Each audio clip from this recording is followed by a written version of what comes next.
the full canvas of your works in 2 museums. Is the pitch of my voice fine? Is the speed of my, because I want to try and communicate to as many people as we can, but if it's all right, I'll continue. So, Greg Hilty had suggested to me that I might say a few words in anticipation of our conversation based on my experiences of these 2 shows, and that's what I have set up to do this morning before we speak. I never realized what an inspirational muse jet lag could be. So I was up early trying to perform an impossible task of saying in a few words what has taken much of a lifetime's discussion between us, daily sharing on the phone, monthly assessments of what we've been thinking. So this morning, while you were eating your breakfast, I decided to write 5 thoughts for Anish in response to my experiences now, trying to immerse myself in these 2 remarkable exhibitions. First, my dear Anish, in this epistolary form, to see both exhibitions is to see both the retrospect and the prospect, the accomplished and the unfinished, as they come together and negotiate another space, a third space between the past and the present and the future, another space that rises in between, rather like some of the hazy, suggestive symbols and landscapes and allegories and epiphanies that you have been used to seeing in Anish's work. So when you try and think of the retrospect and the prospect together and try and find a timeline on which to hang your thoughts and words, my experience has been, and for some time yet, that the past never dies, the future never waits to be born, it interrupts us, it shocks us, it surprises us.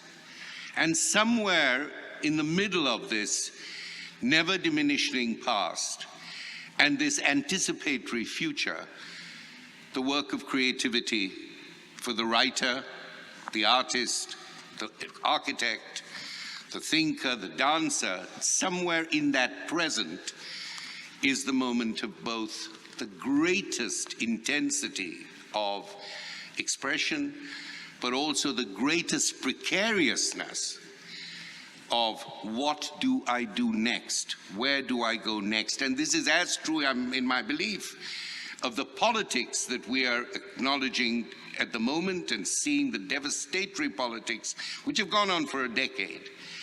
And so I want to say that in these works, ethics, aesthetics, the materiality of art and the art of the material, as well as the aspiration of painting and of making work, where the making is of tremendous importance, the process is almost as important as the outcome. And so that's my first thought for you. The past never dies, the future never waits conveniently. We struggle in the unformed and unformable presence.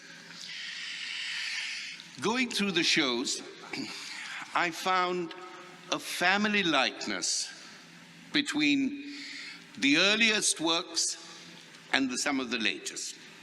For instance, it seemed to me that the Vanta Black works were the future of the pigment works, of which you have seen examples here and many others. So in a sense, the past anticipated this unusual technological as well as painterly future. But we were also thrown back from the Vanta works into the past works, the pigment works. And why? Because they have a composure and a duplicity of form. Not a duplicity in a negative sense, but a duplicity in the kind of sense of Wittgenstein, where he says the picture of the duck and the picture of the rabbit keep reversing. So there is this doubleness of vision. And with them, in all these works, as you see, they're in seriatim, they're series. I believe the mode of the genre of the in series is Anish's mode. These are not singular works. They're works with a solidarity that goes through time.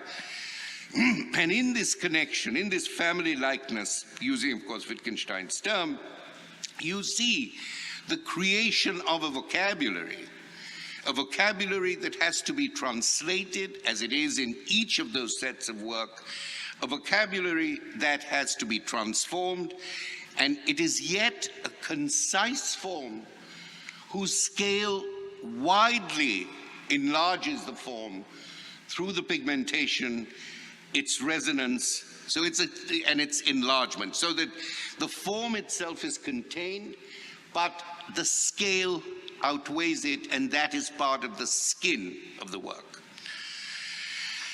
My third thought for you, Anish, has to do with the celebrated void works.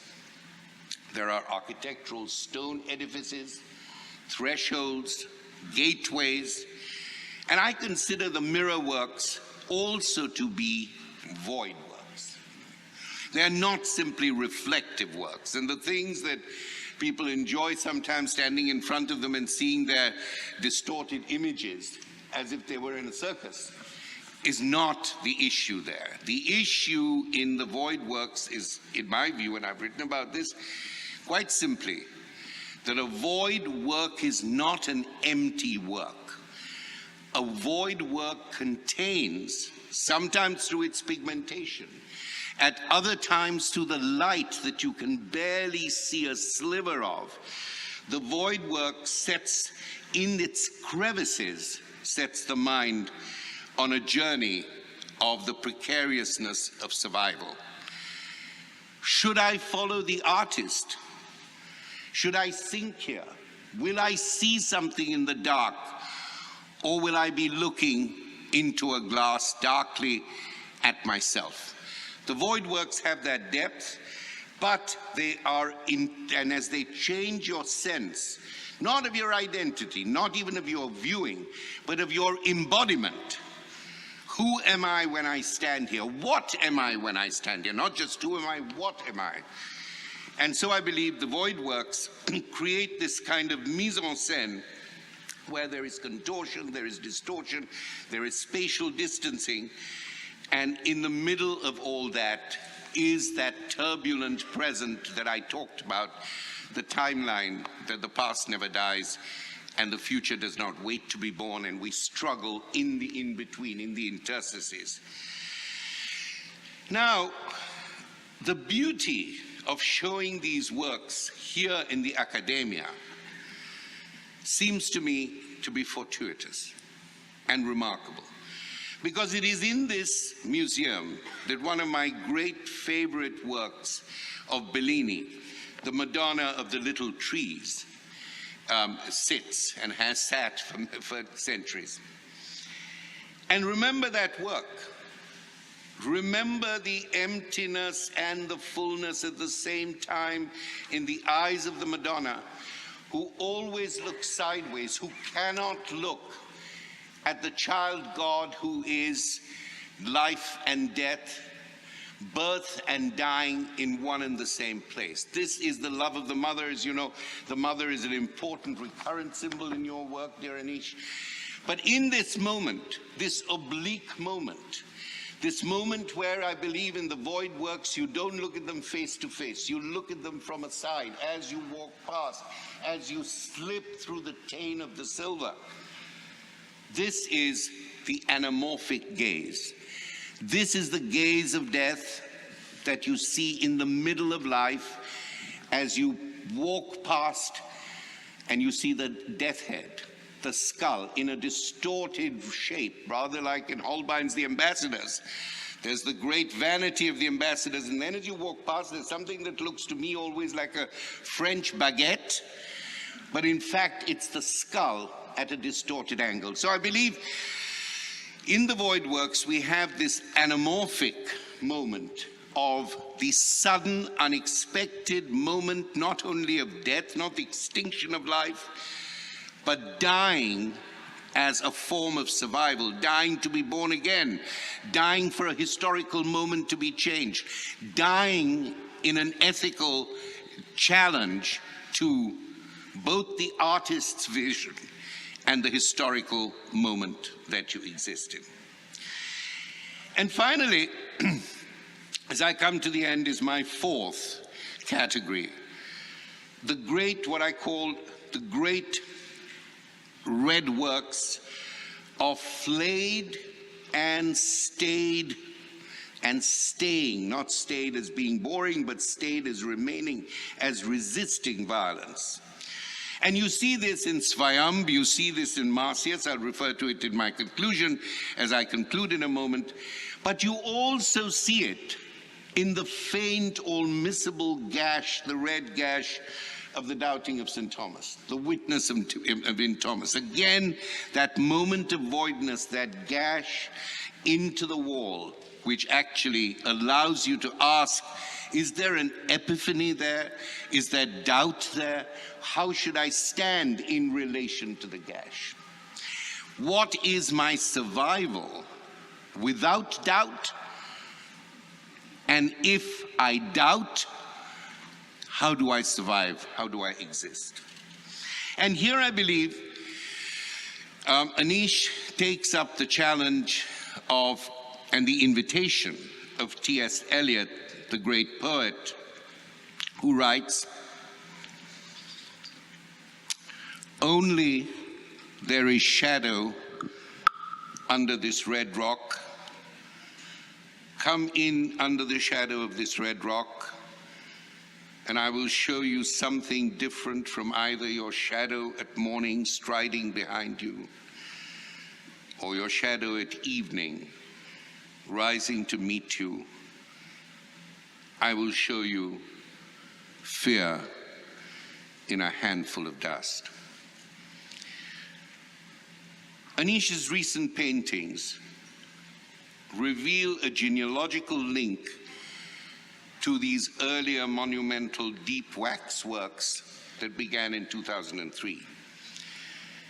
Those sculptural works, I believe, trace the bloodlines of historic violence as it flays the human doubt and the human devotion, in some sense, to peace, well-being, and the common life.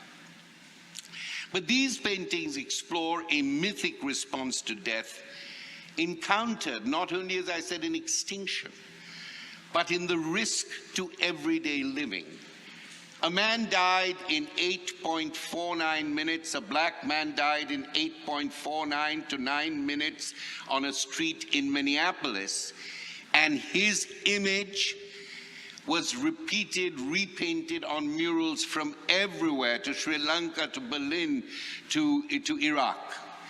That sudden moment is a moment of deep historic grief, but it is a moment that calls to the spirit of resistance, to the spirit of survival, realizing the huge risk of dying and death, public and private, in life.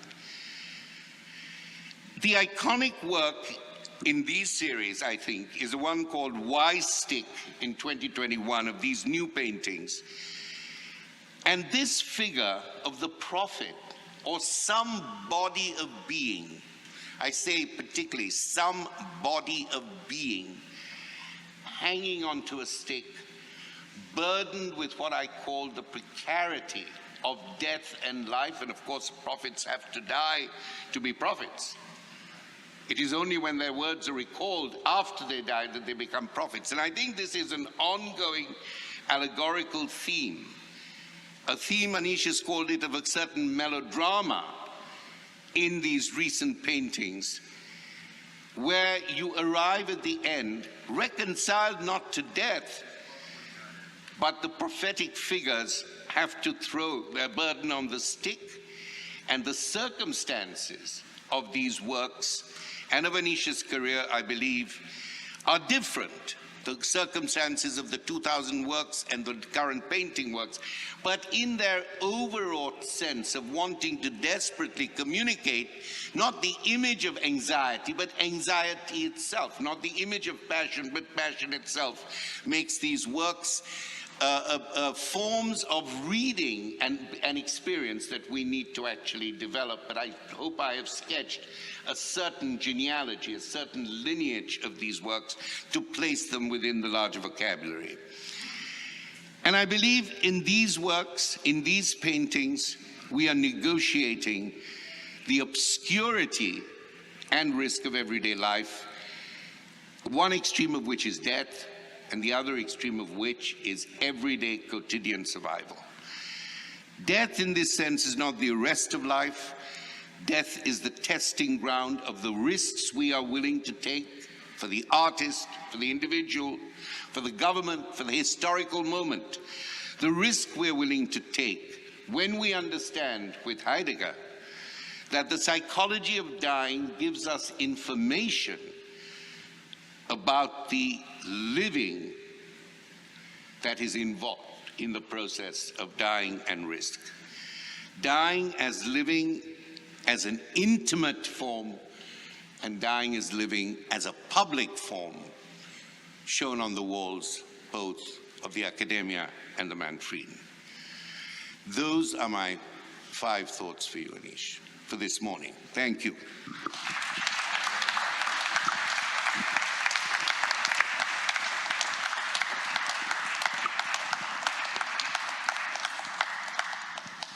My dear Homi, what can I say? How can I follow that? Impossible. Do you know, I think it's important to say, Homi and I talk nearly every single day, and we have done so for 25 years. So we have a continuing conversation about all these subjects and many others. His wisdom, reflection, unwillingness to let a thing go at the first point, to keep going with it and reaching deeper.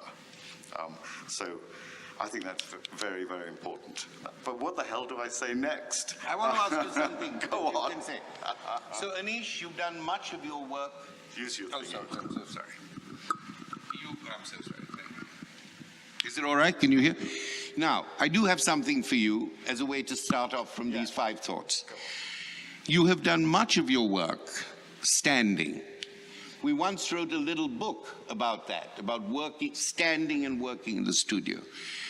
But you've done much of your work also sitting in Buddhist meditation. And you've done even more of your work lying on the psychoanalyst's couch, confronting many of these issues of symptom, cause, etc. So put together for us a bricolage, a collage, something of standing, working, doing these 3 forms of work: standing, sitting, and the turbulence of the couch. Okay, yes, good place to start. I think I'm going to start with the couch. Good. I've, been in psychoanalysis for too many years, 30 or something, off and on over a long period of time. Many, many years ago, 50 years ago, my brother Roy who's sitting here in the audience, and I went to Israel. We grew up in a family between my Indian father and my Iraqi Jewish mother, and we went to Israel. And I had a very, very, very hard time. And it was difficult. I probably had a kind of breakdown. So we had an aunt who lived in Tel Aviv in Israel. And she said to my mother, if you go to India and you bring some earth and you put it, some special earth, and you put it under Anish's bed, he will be better. So, bless my mother, she went to India and brought some earth and put it under my bed. Now, when I just think of that, you know, I've come back to that again and again and again. It is the first ritual material, earth. I've discovered since, through this long, long process, which is psychoanalytical, that the second ritual material is blood. And I keep playing from one to the other, from one to the other. I keep doing this. So that about lying down. Sitting. I've been in Zen Buddhist practice for a very long time, 25, 30 years, a long time. Sitting. To sit and to really sit. What can one say about it? Nothing but banalities, really. But to really sit is to look, to let go. To look, to go beyond what I think, what I know. Who cares? Who cares? And I wondered to myself often if my obsession with the non-object, with, if you like, the dark object, the interior object, even the void object, comes from sitting. The third, standing. As I started to say, what I know, who cares? Who cares? It's not what an artist does. That is not my métier. I truly, deeply feel I have nothing to say. Art that delivers messages, and we see a lot of it around, delivers the message. And then what? I feel I struggle with it. I'm looking not to make meaning, but to allow meaning to emerge, if it must. It is not an essential. It is not an essential. Meaning, we fill with our own, if you like, psychic space, the circle of looking at a work of art. We fill it with meaning, whether we like it or not. We do it again and again and again and again. And to my mind, a great work leaves that space in question. Think of Giorgione, The Tempest. This eternal conversation. What is this painting about? What is this painting about? We live in a world of known objects. Everything we know is nameable. Everything's nameable. Only out there in the cosmos, and perhaps in some works of art, and they are very, very few, are there spaces unnamed, spaces that remain mysterious. What a way to spend a life, I think, to try and do one thing that's unnameable. So what does that have to do with standing? Standing, of course, is playing. It's saying, I know nothing. I don't want to know nothing. My job is to de-school myself somehow, somewhere, and then to allow a thing to emerge. I do want to read something, if I can find it now.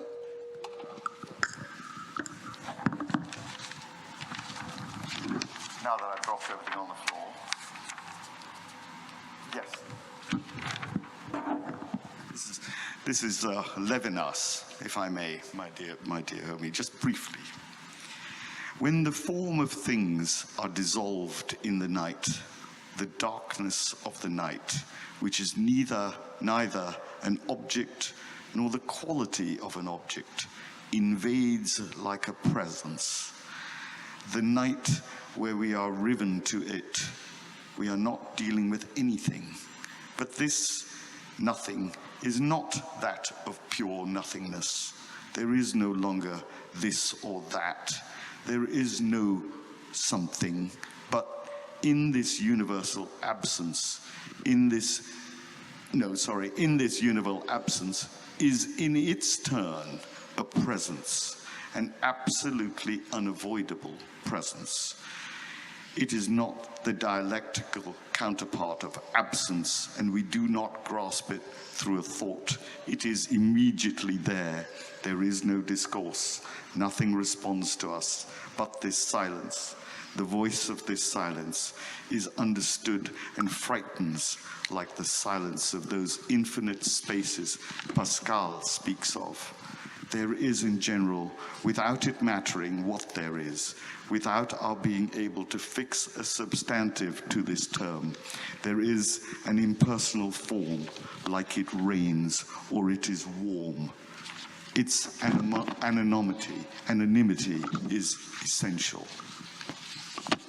I've always loved that passage because it speaks, as Francis Bacon spoke, about the immediate emergence. They say, I don't sit and think, what am I going to do tomorrow? What am I going to do today? No. First idea, best idea. That's an old Zen saying. Go, it is. Yes. First idea, best idea, just do it. And I'm always saying, I have a few assistants in the studio who work with me. And they sometimes go, oh, what shall I do? How do I do it? Oh, don't think, just do it. So it is out of doing that content, meaning, etc. emerges. I started saying Francis Bacon. Francis Bacon spoke about, in those wonderful interviews with David Sylvester, about the image coming into his head like this, like a slide in an old-fashioned projector, like that, fully formed, fully there. And I think that is what we human beings, if you like, can do and need to train ourselves to do. I am not an artist because I say I'm an artist. Who cares? I'm an artist because I have a practice. I go to the studio every day. I do it, I do it, I do it. Just like psychoanalysis. I allow the thing to emerge, and as Homi has very beautifully observed, seriality.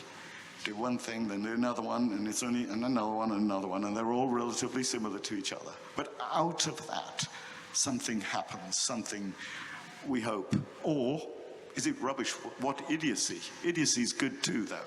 I think so it's part of taking those things on board, and not refusing this part of myself I like, and that part of myself I don't like.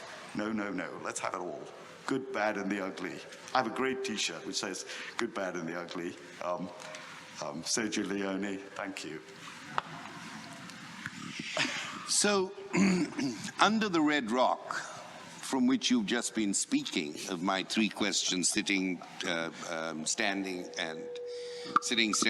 and lying on the couch, you know, that poem goes on to say, strangely, I was neither living nor dead, and I knew nothing, looking into the heart of light, the silence. And I very much, I'm persuaded by this idea of imminence. I even brought up the George Floyd case because it happened. And when it happened, people who knew it would always happen, people who were prepared for systemic racism, somehow something else happened in that moment and in that trauma. And we had to rethink again our settled notions of justice and fairness and cruelty. But I wanted to say to you that that there is something, you very nicely put it, Anish, about earth and blood, right? Earth and blood, and the interior object related to that as the first part. And then, of course, in the Buddhist practice, there is, in a way, the disappearance of the object on the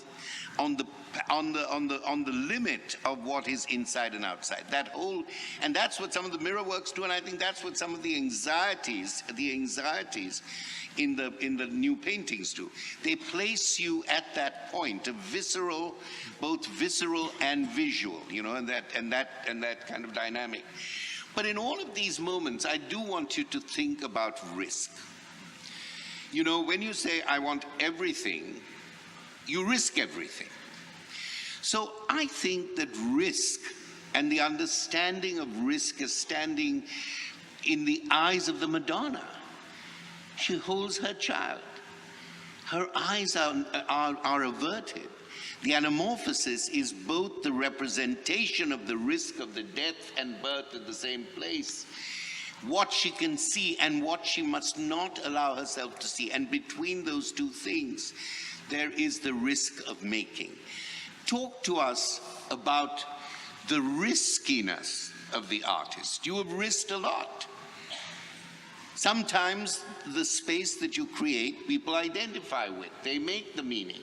At other times, the risks you take can equally, as you said, alienate the meaning.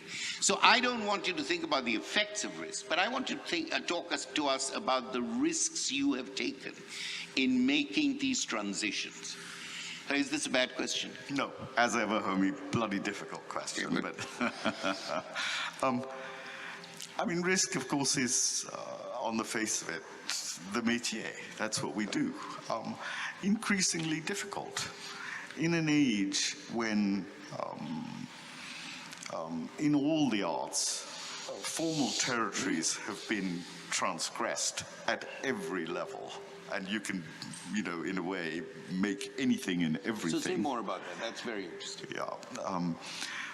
It used to be, until 10, 15 years ago, that the great advances in our understanding of modernity or our modern condition were to do with formal innovations. But, you know, you can do anything you want now, this way, that way, in every other way. So in all the arts, it seems that there is, we've turned over all of the formal positions. So what does that do then? Where is the radical? So, number one question. The second is that capitalism has truly taken over the art world. Truly, deeply, deeply taken over the art world. We are not makers of luxury goods, you know. There are lots of brands out there, they do much better than we do. Our risk, of course, as artists, is that we get turned into makers of luxury goods. No, no, no. The third part of that is that it has become, I mean, I think curatorial practice is in utter confusion. Curators are obsessed with art from here, there, and there, and there, and there, and there, while being pretty kind of dogmatic that the great and the good of our aesthetic world is still white and male. No, no. So this turns into a kind of exoticism. I've always refused to be an Indian artist, to say I'm an Indian artist. I grew up in India, but you know, I refuse to let, if you like, the impetus of individual work creativity to be attributed to the background culture. Whether you're a woman, whether you're black, whether you're... So I think these things are hugely problematic. In the face of these things, then, how do we continue to put it crudely, stick two fingers up to what is expected of the artist, and do truly go to what is risky? Is it then just that it's all emotional? I mean, you know, what that tends to do, of course, is to sentimentalize the possibility of the creative act. So it's a fine line that one has to continually navigate. A complicated, difficult thing. I believe we are in deep cultural crisis, as you have said over and over again, Homi. This sense of unpreparedness, I think you've put it in that way, unpreparedness for the space that we find ourselves in, which is in a world that was which we kind of know something a little bit about, and this complete unbelievable interim between what is to be, as you've just talked about again. So where does the artist live in that? I don't believe that the artist can negotiate this intellectually. I believe, therefore, in practice, in continual immersion and re-immersion. We human beings have an incredible ability. I'll try and put it like this. I once asked a quantum physicist, what was the difference at a quantum level? Any quantum physicist in the room, please answer. What is the difference at a quantum level between paint in a tube and paint on a great painting? What happened? What takes place? Of course, bless him, he didn't answer me. I think it's the poignant question.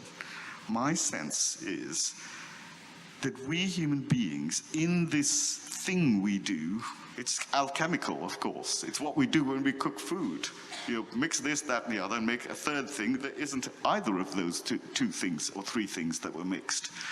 Something happens. I think psychic matter gets put somewhere into this stuff, and something happens, unnamably. It's a great, great, great gift that we all share, and we must never let go of. It is not mechanical. It is something else. So that kind of, if you like, proto-religious thing that you keep talking about, oblique looking. Anamorphically. Anamorphic looking. Well, yes, so that great art distracts us, and great works, and I think what great is that changes through social values, it changes through generic values or formal values.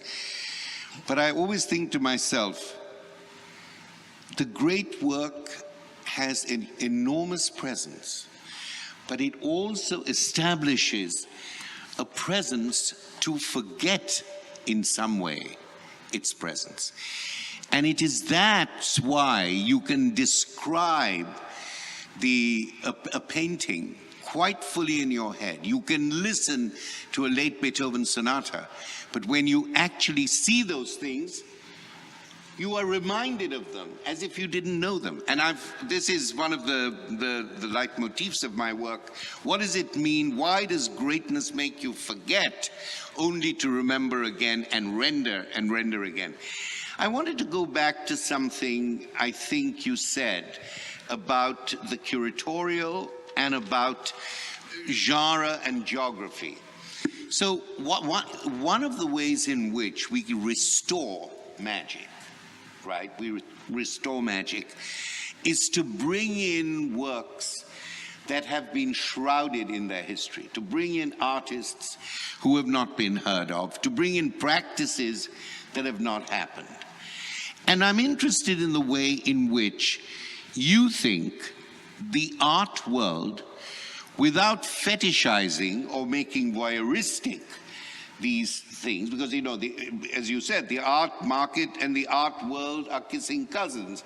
They're in bed together. And if they were not in bed together, some great work would not be done. But when they're too much in bed together, then you know, they whisper from cushion to cushion and nobody else gets it. So what I want to ask you is, how do you think works that have been hidden from history, let's put it like that, should be brought in to make a real impact in institutions which you have described as being white male institutions in the main? How do we do this without the tokenism? Yes, a few. Okay.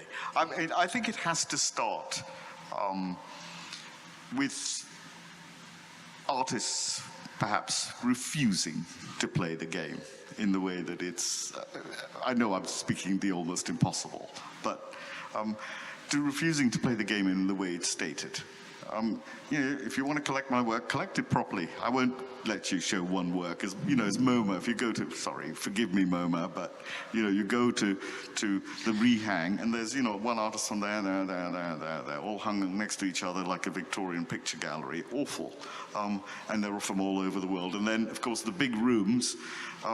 Richard Serra has a whole big room, and Cy Twombly has a whole 2 or 3 big rooms, etc. Why shouldn't they?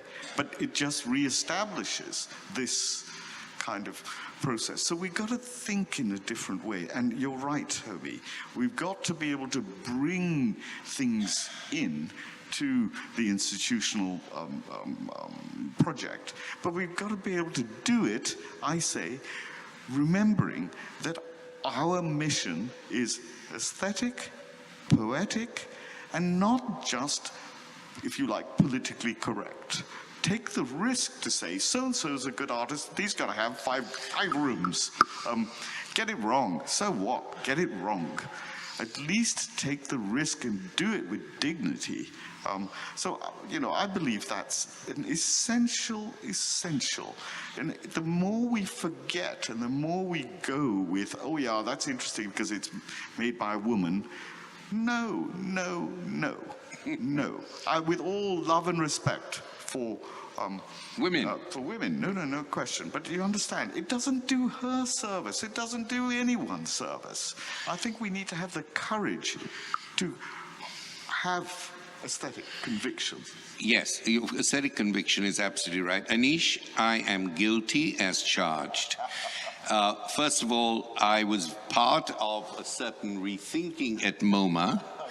Indeed, I was asked to come in when they were rehanging. They have, in my view, dearest friend, not hung one person or one canvas next to the other. They've made certain thematic hangings, which you might disagree with. But I have to say, I supported it, and I'm guilty for putting the Gaitonde next to the when I came in there, next to those who he saw were his elders, and now they're his peers. And I said, kick me later. I said, I think that Indian Gaitonde should go there because I think we see a very different history of a certain moment of modernism when we see Gaitonde, who was also a Zen Buddhist, coming into a different language and vocabulary. So here I have to say, only for a few minutes would we part. I'm an admirer of MoMA, and I know you're not, but that's a different matter altogether. But I do think that you have put your finger on something where you say that personal or that the identity issue needs really to be opened up. The great thing is that we are in a moment where graying men like you and me can say what we like, but there's a whole generation of women or black or minority artists and curators who are now agents. And I think this is very, very important because clearly we have certain ideas. These ideas are being shook up. And I think that's a good thing. I think that's a good thing. Of course, the dust will settle somewhere, and then we can, if I can mix my metaphors, once it's settled, we can read our tea leaves. But having said that, I think this is a positive movement that agency is passing geographically, geopolitically, in gender terms, and in other terms. I think that's a positive thing. And I don't think you disagree with me at all. There you go. So let us now try and open up for about 15 minutes, I would say. Are you ready for that? Let's open up to the audience and see how we've played our cards today. So can we invite you, Direttore, to come and join us and just direct the traffic?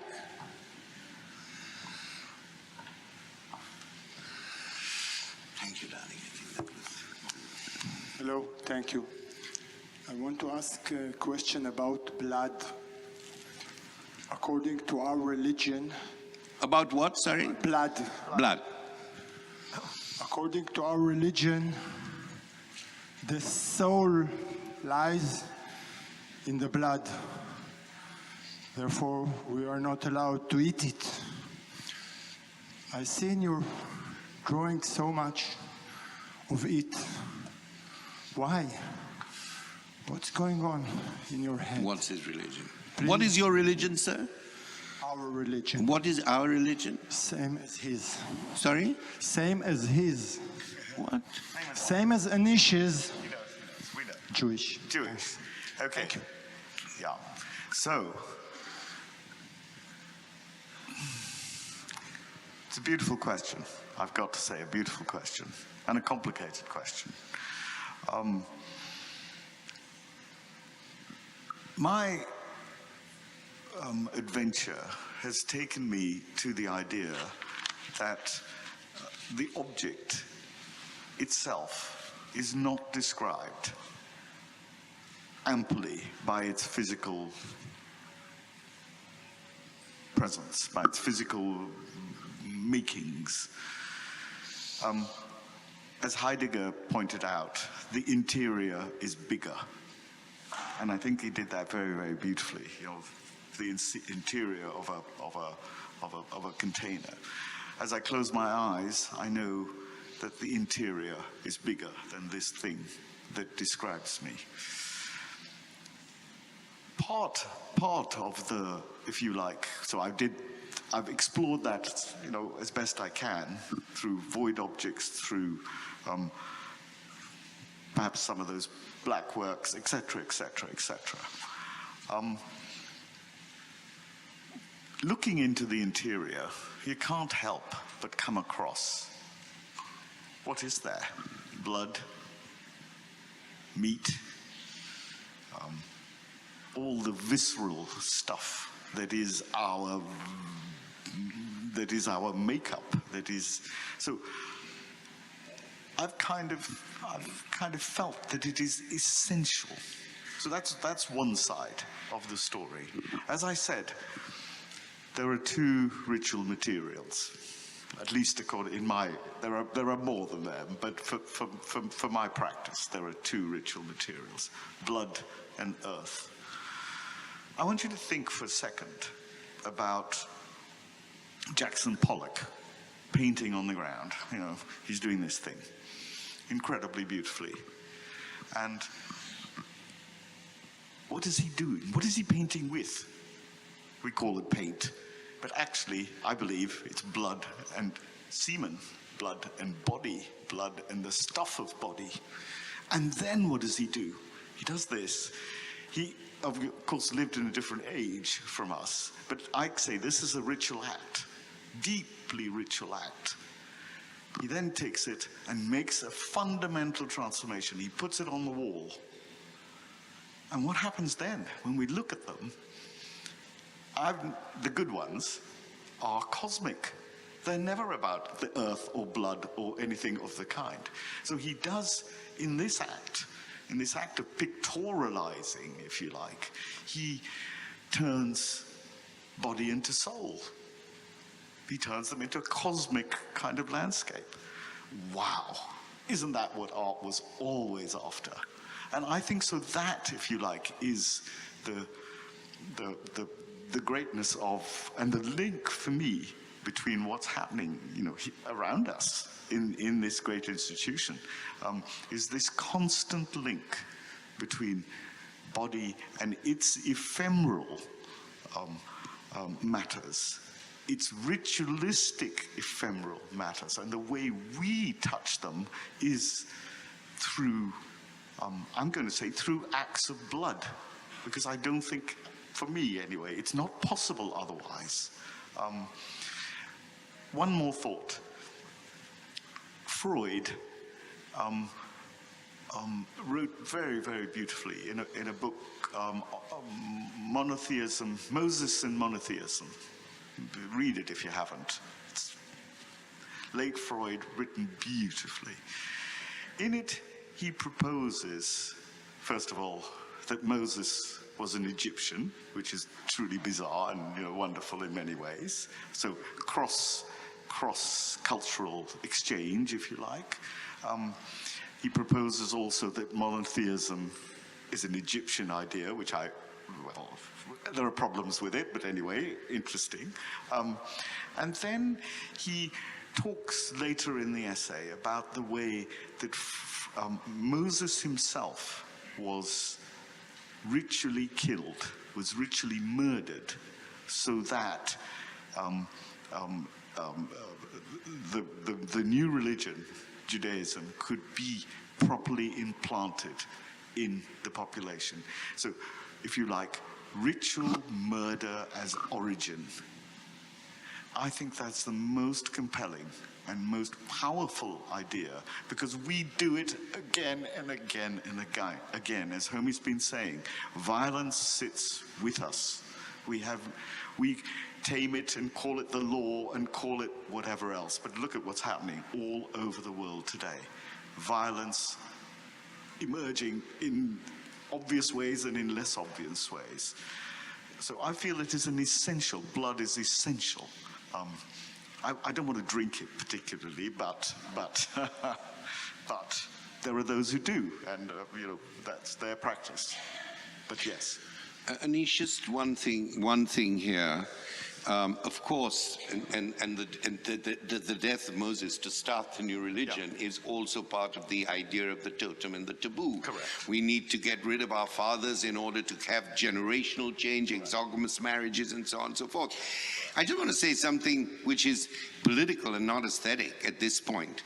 We have leaders, almost all to a man male, across the world, who are now creating a new kind of political, atavistic religion of exclusion, whether it's Hindu, whether it's certain forms of Christianity, Christian fundamentalism, whether it's...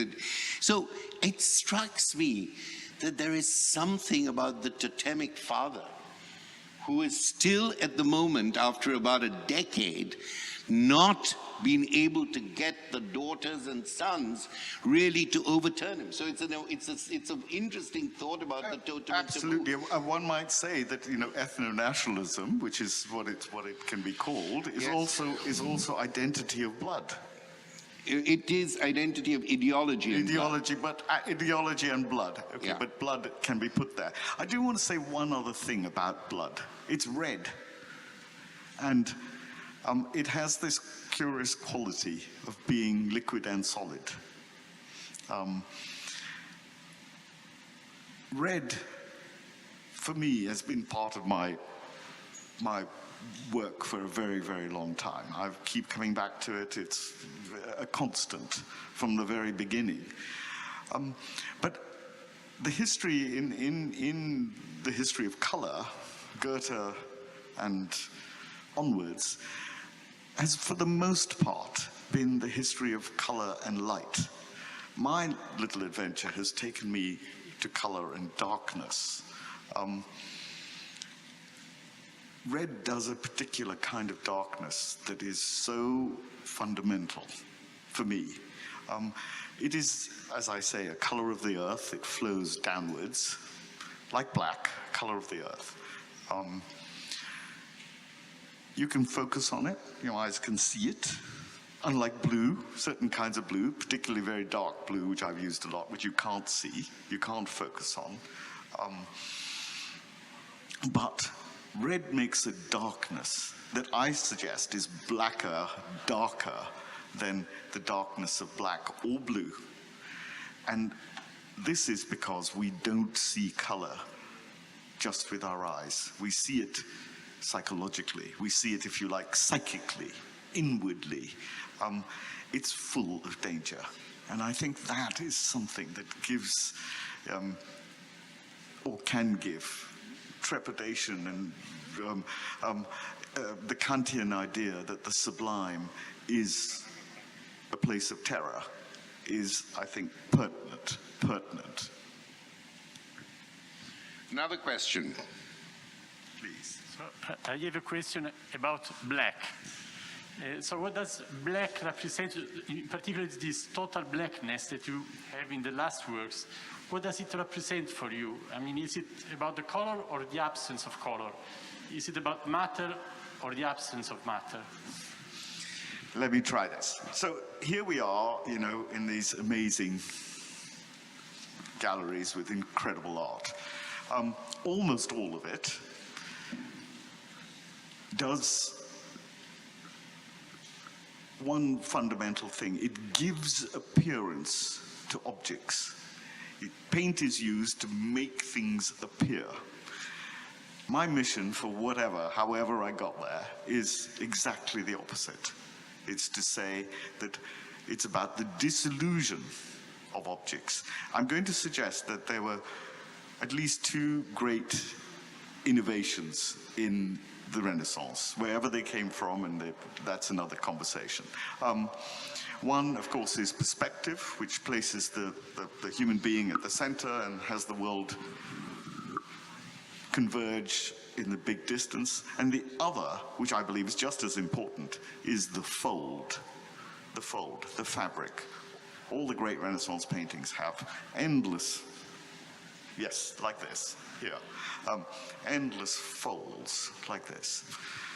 It is, of course, a sign of being, the whole idea of the body and its essential matter. If you put this black material on a fold, the fold disappears. You can't see it. You literally can't see it. My contention, therefore, since art is all mythological, is that this material, used in the right way, is beyond being. So, no small claim, but I believe it's very important. Of course, I'm linking with Malevich, Kazimir Malevich, who I believe was Ukrainian, even though he worked in Russia, just as an aside. Anyway,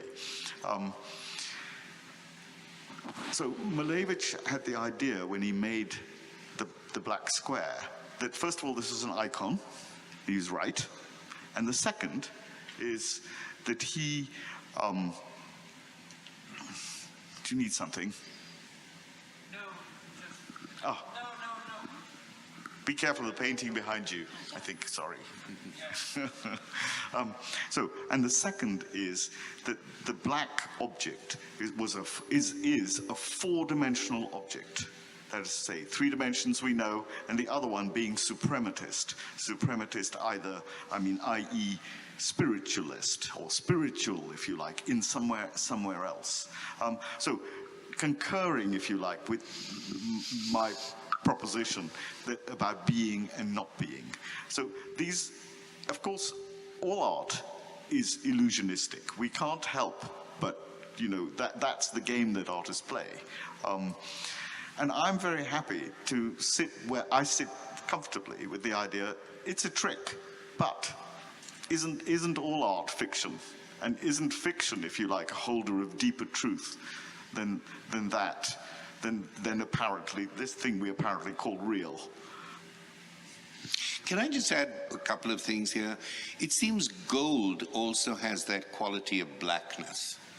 And here I see it a lot. The gold is underneath gold is black.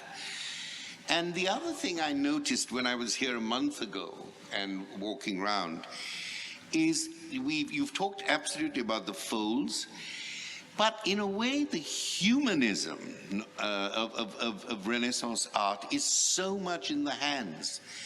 It's the way one hand passes on to another hand, both time and meaning and some narrative of communication. It is, but the silence of the hands is what is so important. This struck me again and again as I was walking through the Accademia, that the rhythm of the painting, the temporality of the painting is in the hands and in the silence of the hands, but the hands pass something on that is invisible, intangible, and also profoundly obscure. Do we have a last and final question? There's a hand right there at the back, and I think we should take it because we've taken only hands from the front. And since I was talking about hands, let's have a backhand question. Hi. So my question is to both of you. How do you set about creating something that inhabits the third space? And also, when I think of these things, I think of the concept of like the Black Swan. And the idea that there's something that is like the impact of something improbable like happening. And I was kind of thinking about how, you know, how are we able to predict something that we have no knowledge of? And also, when we create something, don't we put something into being? And so we can sort of be able to name it. And so I'm kind of wondering, how is it that we can create something that is unnamed, that inhabits the third space? Oh, well, this is a question ready for both of us. You want to take that? This is well, I was hoping you were going All right, to take this. okay, let me- It's a question and a half. My Yeah. gosh, good. It's two- Great. it's No, a but go on, double question. You have a go and I'll have a go. Well, you know, your question actually echoes very well the conversation we've been having. So when I proposed the concept of the third space, I was proposing a way of thinking outside binaries and polarizations, whether it was at the level of a political way of thinking, whether it was at the level of looking at a painting or creating a concept. My feeling and my work on the third space was when things come together, either in amity or in antagonism, there is something that happens in that instant of things coming together which creates the possibility of other hybrid, melded, new thoughts, ideas, concepts, and figures, objects that stand at the limits of thinking in binary and polar positions, which is something we tend to do very much, the divisions we make between left and right. So the third space is a space of potential change. It is also a space that does remain for a while unnameable, while people are negotiating those moments. Let me try and give you a concrete, if it can be concrete, a concrete example, which is where the thought first struck me. I'll be brief. I was working on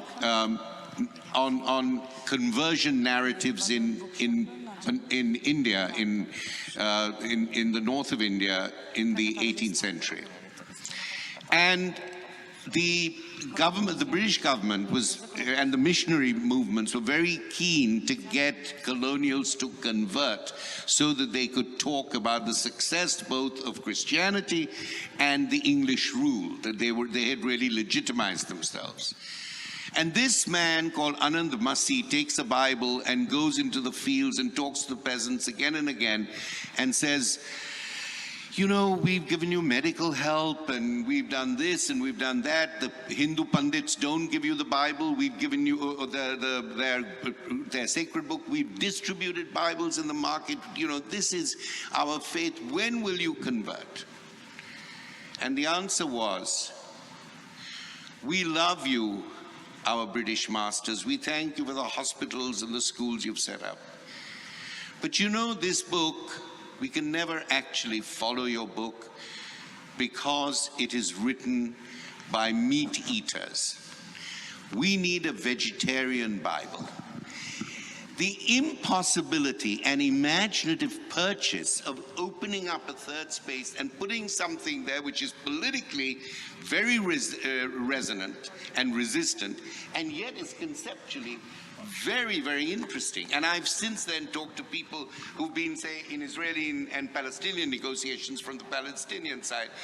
And one of the things my Palestinian friend said, you always walk in expecting a third, well, he didn't use that term, but expecting another space to open up in that moment.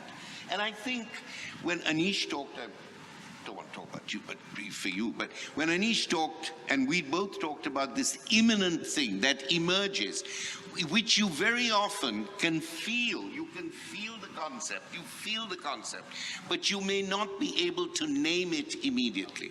I think that's where creativity as a practice, not as a name or a term, becomes so productive and such a shareable experience. Homi and I have, over the years, talked of Mr. In Between, as we put it. What's the name of that song? It's a song, isn't it? The negative, something, the Yeah. positive. Yeah, You've got to exactly. be Mr. In Between. There you go. So, and it's something that comes to me again and again, I must say. Much harder, of course, to outside of a political discourse, to think of how to give words to the half-known, the recognized unknown, or whatever it is, that sits in this liminal space that we perhaps look to as thinking, feeling beings, but particularly as artists. As I say, what I know is of much less importance than what I don't know, or what I half know, or might know, or feel I recognize, and still don't know, if you follow me. So, out of deep practice, for me anyway, comes that thing. First idea, best idea. Work. Don't think it. Let it emerge. Then think it. Then watch. I find myself doing that and then saying, oh, is it any good? I don't know. Let's watch it. Watch it for at least 6 months. I try never to let a work get out of the studio for at least 6 months. Unless it's a big, enormous thing when of course, I have to conduct my education in public and just do it, whatever. But I think that thing of let it go, let it emerge, the imminent, as Homi's beautifully put it. Otherwise, we fumble, and it's maybe in the fumbling that this possible thing might emerge. Absolutely, and as you say this, and maybe this is where we need to end, by invoking an artist that we're both admirers of, Philip Guston. Philip Guston said, I would never want to paint something that I knew the objecthood of. I'd never want to paint something that I knew, and I want to see what I didn't know. And you might find this very strange, looking at the late Guston. But I think we both agree that that practice, which made certain the banality of evil so concrete, the thickness of those paintings, that was also a way of making you see something that he didn't know before. He could only understand it, as Anish was saying, as he was painting it. I really want to thank you, my dearest friend, for a wonderful time.